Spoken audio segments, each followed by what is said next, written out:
बिस्मिल्लाहिर्रहमानिर्रहीम। Dear students, myself Ramzan Falak. जैसे कि आप लोग जानते हैं कि कोरोना वायरस की वजह से प्राइमरी अकेडमी ने ऑनलाइन क्लासेस का आगाज़ किया है। अब उस सिलसिले की जो पहली कड़ी है वो आज का लेक्चर है। फर्स्ट ईयर केमिस्ट्री में जो पहला टॉपिक है जो आज हम डिस्कस करेंगे that is about atom. Atom के बारे में जो डिस्कशन है उसको मैंने पॉइंट्स की शक्ल में लिख लिए। अब हम वन बाय वन इसके बारे में देखते हैं। सबसे पहले ग्रीक फिलोसफर्स की सारा जो वर्क था वो फिलॉसफी के ऊपर बेस करता था। There was no experimental basis. उनका ये कहना था कि जो मैटर है वो स्मॉलेस्ट पार्टिकल से मिलकर बना है, जिसको बाद में उन्होंने एटमोस का नाम भी दिया, जो कि आहिस्ता आहिस्ता इवॉल्व होते होते एटम तक चले गए। डेमोक्रेटिस ग्रीक फिलोसफर्स में जो सबसे अहम नाम आता है वो डेमोक्रेटिस का है। इसका जो टाइम है that is about 462 370 before Christ. अब सबसे पहले डेमोक्रेटस ने एटमोस का वर्ड यूज किया, और एटमोस को ग्रीक लैंग्वेज में तो इसका जो मतलब है वो है indivisible.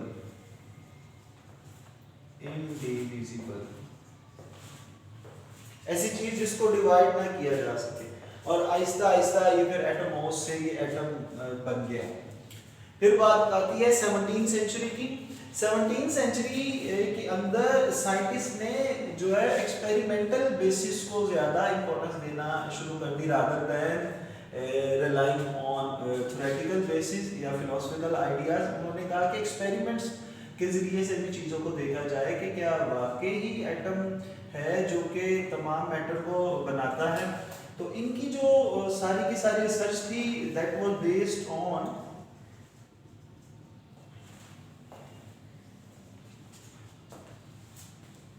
Quantitative analysis as well as qualitative भी था, लेकिन क्वांटिटेटिव इस लिहाज से था कि 17वीं सेंचुरी में जो साइंटिस्ट थे उन्होंने मैटर को ब्रेक डाउन करके भी देखा और उनको बना के भी देखा। मतलब वो देख रहे थे कि किस तरीके से एटम्स आपस में कंबाइन करते हैं, कंपाउंड्स बनाते हैं, और वो जो कंपाउंड है वो किस तरीके से अपने एलिमेंट्स के अंदर ब्रेक डाउन करते हैं।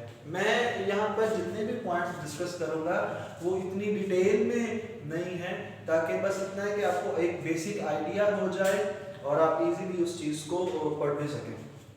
नेक्स्ट हमारे पास है John Dalton's work. In 1808 an English school teacher John Dalton, उसने एक अपनी थ्योरी पेश की जिसके बारे में आपने 9th क्लास में भी पढ़ा है, जिसको आप कहते हो डॉल्टन्स एटॉमिक थ्योरी। इस एटॉमिक थ्योरी के आप पॉइंट्स भी आप जानते हैं कि तमाम जो मैटर है वो एटम से मिलकर बना है, जो कि इंडिविजुअल होता है। एलिमेंट्स जो हैं वो आपस में कंबाइन करते हैं और कंपाउंड बनाते हैं, और इस तरह से इसकी जो थ्योरी है उसको भी थोड़ा सा देख, लेकिन इसके वर्क को काफ़ी ज़्यादा अहमियत में मिली। एक चीज़ इसकी बड़ी ज़्यादा इम्पोर्टेंट थी जो इसने कहा कि एटम्स ऑफ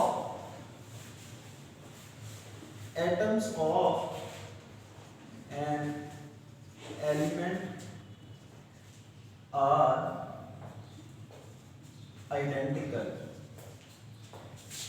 एक पॉइंट इसका ये था, atoms of an element are identical, कि किसी भी एलिमेंट के जो एटम्स हैं वो आइडेंटिकल होते हैं। आप जानते हैं कि ऐसा नहीं है, इसकी वजह कि आइसोटॉप्स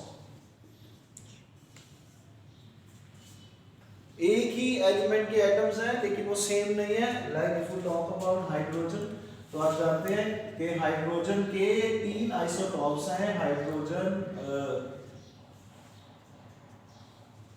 1,1, हाइड्रोजन 1,2, हाइड्रोजन 1,3। तो इस लिहाज से ये पॉइंट इसका गलत है कि एक ही एलिमेंट के तमाम एटम्स सिमिलर हैं, आइडेंटिकल हैं, अलाइक हैं, ऐसा नहीं है। Atoms of different elements combine to form compounds। ये सेकंड पॉइंट था, atoms of different elements combine to form compounds। Third one था एटम इज इनडिविजिबल। अब पहला पॉइंट गलत, आप आज जानते हैं कि एटम इंडिविजिबल नहीं है बल्कि डिविजिबल है, इसके अंदर पार्टिकल इलेक्ट्रॉन प्रोटॉन न्यूट्रॉन मौजूद होते हैं। सेकंड पॉइंट जो था ये बहुत ज्यादा अहमियत का हानि था कि इसने एक रास्ता दिखाया दूसरे साइंटिस्ट को कि किस तरीके से जो एटम्स हैं वो आपस में कंबाइन करके कंपाउंड बनाते हैं। इसके बारे में मजीद हम डिस्कस करेंगे। अब फर्दर एटम की डेफिनेशन क्या आ जाती है, smallest particle of matter which can take part in a chemical reaction. तो दो पॉइंट्स इसमें मेंशन करते हैं, एक है जी स्मॉलेस्ट पार्टिकल है और सेकंड थिंग इसके अंदर कैन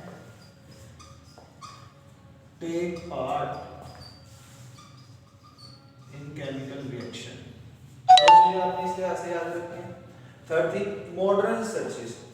मॉडर्न रिसर्चेस हमें बताती हैं कि एटम जो है वो डिविजिबल है, इसके अंदर इलेक्ट्रॉन प्रोटॉन न्यूट्रॉन के अलावा मोर देन 100 पार्टिकल्स मौजूद हैं, जिसके अंदर न्यूट्रिनो, एंटी न्यूट्रिनो, पायोन्स, एंटी पायोन्स और डिफरेंट तरह के जो पार्टिकल्स हैं, हिब्रॉन्स वगैरह मौजूद, मिजॉन्स वगैरह, हिब्रॉन्स वगैरह, ये सारे के सारे मौजूद हैं, जो कि कुल मिलाकर 100 के करीब है। लेकिन ज्यादा इंपॉर्टेंट इलेक्ट्रॉन प्रोटॉन न्यूट्रॉन है, that is why we state that these are fundamental particles of an atom.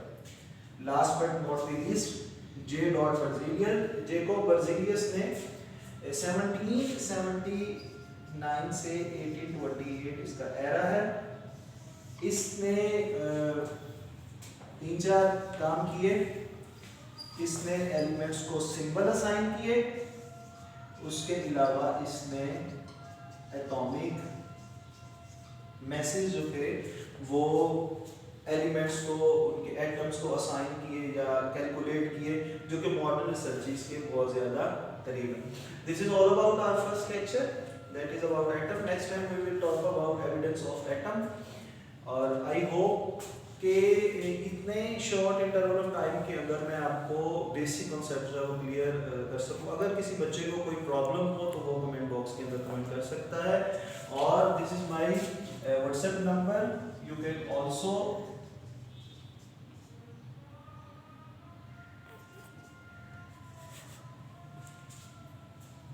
contact to me at this number 0316 400 174. Thank you so much.